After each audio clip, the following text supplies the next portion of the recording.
The nature of science has changed. It has become more interconnected, collaborative, multidisciplinary and data-intensive. The European cooperation in science and technology, short COST, has been a building block of Europe's research for 45 years. It funds research networks across borders and spanning all scientific disciplines. Networking is critical in research, especially nowadays with the complex problems we are facing. It is not easy for one research team or one individual to be able to advance research to a good level. So we need a multidisciplinary team of experts to get together, to network and create new knowledge. I think it's really important to work together with other countries, because otherwise somebody is doing the same thing in other country and you too, and you're at the beginning. It's much faster if you collaborate than you're doing alone. Collaboration on science and technology is something that probably passes by most people working in the humanities. We need to communicate with one another, we need to network, and we need to network on a pan-European basis in a highly interdisciplinary way, and we have to do so for an extended period of time. We actually have to get to know one another, so it's the perfect funding scheme. Academia, industry, public and private sector laboratories work together in networks, sharing knowledge, leveraging diversity and pooling resources.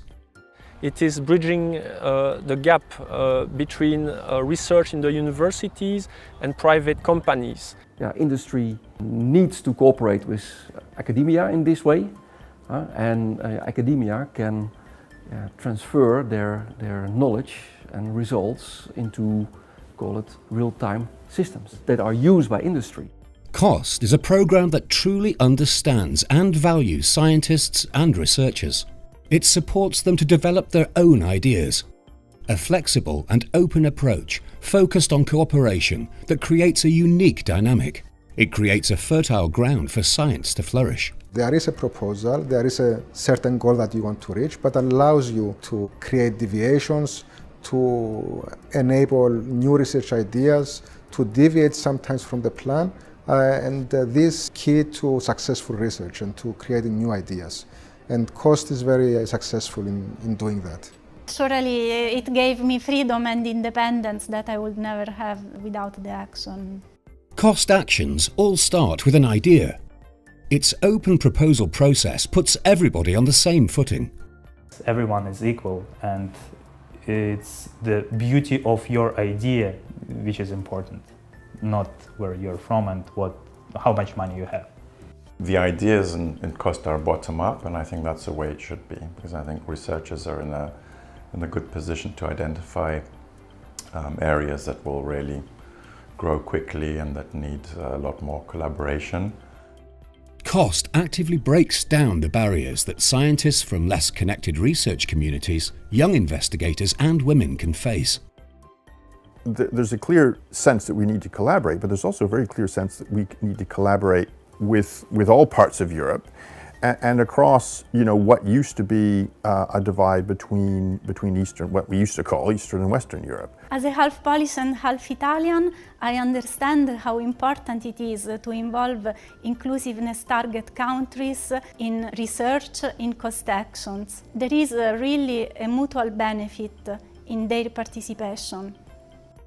The diversity and the approach of countries, of Baltic countries, of ex-Yugoslavia, of eastern, western part of Europe, the schools, the academic approaches are different, and it gives you more full picture.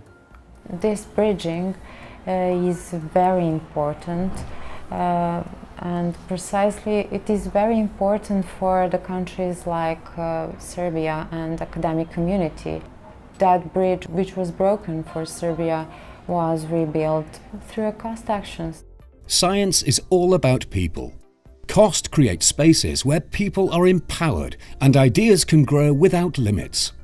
It connects people in high-quality networks that deliver value for money and opportunities to excel. Networking is always about people. So if you attend the workshops, the conferences, you meet people and you start cooperating. If you have similar problems to solve, then this starts happening. If you want to be like really excellent in science and you do not have a couple of millions of euros to really buy all the equipment that would be needed, plus you're so small that even if you get the money and you have all this equipment, you don't have the human resources to use it.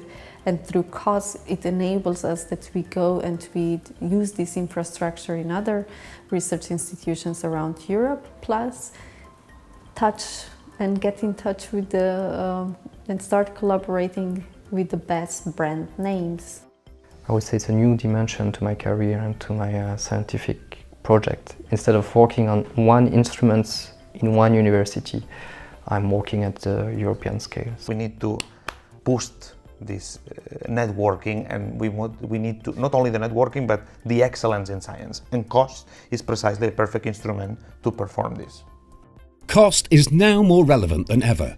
It is the perfect example of how governments make a real difference, ensuring that cooperation optimises national investment in research and technology and unlocks the full potential of science. It enabled me to get into the European research arena, to learn more about how European projects work. If we really want to make a progress, we need to be taking the expertise of all of these researchers around Europe to bring Europe as a one country up in the world. COST, it helps bring Europe closer and shrink the distances, and it helps you work as part of a larger team. Let's say that 6 years after, if I would be stayed in the US, I would not be where I am today. This would be impossible in the United States. We don't have anything like this. It allows us to move forward with confidence and to think big on a European scale.